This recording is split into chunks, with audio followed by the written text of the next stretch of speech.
Terima kasih pemirsa Simbang 5 TV, ada masih bersama kami dalam dialog interaktif bersama DPRD Kota Semarang menjaga stabilitas dan harga kebutuhan pokok jelang Lebaran. Ucapkan terima kasih kepada Nurman Hotel Semarang sudah mensupport acara kita dan juga dari Robani yang sudah mensupport Wadop pada acara ini. Bagaimana untuk bisa meyakinkan masyarakat agar masyarakat tidak melakukan perilaku panik buying, Pak Mualim? Jadi begini, jadi kalau kita lihat kaitannya dengan pasokan, saya katakan mungkin menjelang Lebaran ini 9 bahan pokok ya. Kita sebenarnya kan apa sih sebenarnya yang menyebabkan ini bisa kebutuhan meningkat? Nah, ya memang seperti kalau kita melihat kan seperti budaya. Kalau kita lihat di yang ada di Kota Semarang khususnya ya, yang ada di Kota Semarang ini penduduknya berapa?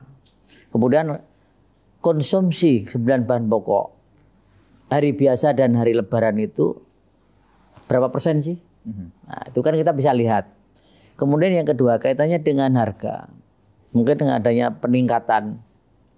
Karena memang di menjelang Lebaran itu kaitannya kebutuhan 9 bahan pokok, kaitannya harga kan memang belum pernah namanya bahkan di Indonesia ini ya. Belum pernah adanya namanya yang membatasi untuk menaikkan harga, ada perdanya, ada aturannya, ada. Tapi kita kan pemerintah daerah masing-masing itu kan bisa mengambil suatu langkah hasilnya kesadaran diri. Yang penting kesadaran diri dari masyarakat. Masyarakat yang kira-kira mampu, ibaratnya juga jangan Lebaran ini terus semuanya diborong yang mempunyai uang. Kemudian yang kedua, masyarakat yang tidak mampu ini, ya bahasanya kan ngoyo ya, yang biasanya makan daging mungkin berapa kilo ini memang meningkat. Nah, seperti itu. Yang paling tidak dari pemerintah Kota Semarang sendiri sudah menjamin rasa aman dari kebutuhan tersebut. Karena kalau kita lihat pernah suatu saat itu kan juga jangan sampai beras itu kurang. Kemudian dulu rame itu sampai daging sampai melonjak tinggi lah. Hal-hal inilah yang sudah disampaikan tadi oleh Pak Tri, itu kaitannya Satgas Pangan sudah dibentuk. Karena ini kan sudah seperti hal yang kontinuitas. Nah inilah akhirnya dengan pengalaman-pengalaman ini selalu ditingkatkan dari tahun ke tahun. Apa sih sebenarnya yang menjadi problem setiap menjelang tahun Lebaran ini? Oh, kebutuhan 9 bahan pokok, umpamanya cabai, apakah beras, apakah daging, apakah telur. Nah, ini sudah dipersiapkan. Nah termasuk pemerintah sendiri kalau saya melihat sudah membuat suatu gebrakan istilahnya bagaimana masyarakat itu bisa mencukupi kebutuhan yang tidak harus beli. Contohnya sekarang ini memang Ibu Wali Kota getol gitu ya. Urban farming untuk menanam pekarangan yang mungkin ada. Kalau udah ada di pot, bahkan mungkin di atas yang ada tanahnya, bukan tanah ya, ada lokasi yang masih kosong. Kan tidak harus di tanah lahan kosong tapi segdasi di tempat di di pralon, kemudian bisa di ember dan lain sebagainya. Ini suatu gebrakan-gebrakan yang luar biasa. Semuanya prinsip kalau semua baik masyarakat yang khususnya dari Kota Semarang ini bisa menyadari bahwa ini hari Idul Fitri ini kan hari kebesaran, hari dalam arti hari bahagia. Nah, ya harus sama-sama nikmati baik yang kaya dan miskin inilah sampai saling mengisi. Kemudian jangan sampai terus over, dalam arti over menyetok barang kebutuhan 9 bahan pokok khususnya. Nah ini jangan sampai ini didominasi stok dan pengalaman-pengalaman yang dulu kelihatannya sudah bisa dibaca oleh pemerintah. Oh dulu kurangnya ini, akhirnya di daerah mana kira-kira yang bisa mensuplai produksinya banyak. Nah ini kelihatannya sudah diantisipasi semua. Nah ini suatu hal yang luar biasa kalau kaitannya dengan menjelang Lebaran ini. Tapi kita tetap harus menghimbau kepada masyarakat di Kota Semarang ini bagaimana masyarakat yang mempunyai uang lebih ya jangan terus membeli yang banyak karena perputaran di pasar baik itu tradisional ataupun modern ini kan juga terbatas. Tetapi saya apresiasi pemerintah Kota Semarang sudah ibaratnya mensetok bahwa ini loh kalau mau dipakai untuk sebelum Lebaran dan setelah Lebaran sekian hari masih mencukupi. Ini yang patut diapresiasi oleh pemerintah Kota Semarang kaitannya dinas-dinas terkait. Ini yang luar biasa. Nah, untuk itu saya menginginkan aja.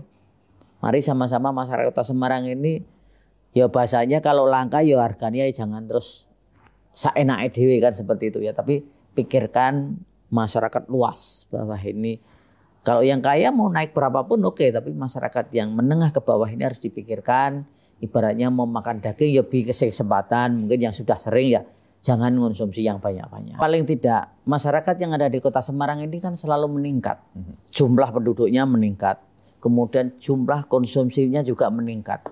Kemudian tingkat kebutuhan masyarakatnya juga berbeda-beda. Nah, hal yang sudah dilakukan kaitannya dengan makanan atau kebutuhan nanti di Hari Raya Idul Fitri ini memang sudah dilakukan ya, mulai ada satgas, kemudian ada hal-hal yang tadi menanam hal di lahan yang kosong, tapi ini juga perlu dilakukan oleh pemerintah Kota Semarang, walaupun mungkin saya melihat sudah juga dilakukan dari tahun ke tahun ya, ada namanya operasi pasar.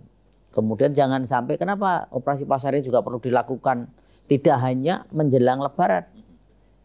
Kalau saya melihat kan sekarang banyak animonya itu ataupun gregetnya itu kan kalau menjelang Lebaran ya, takut nanti masyarakat komplain 9 bahan pokok tidak tercukupi.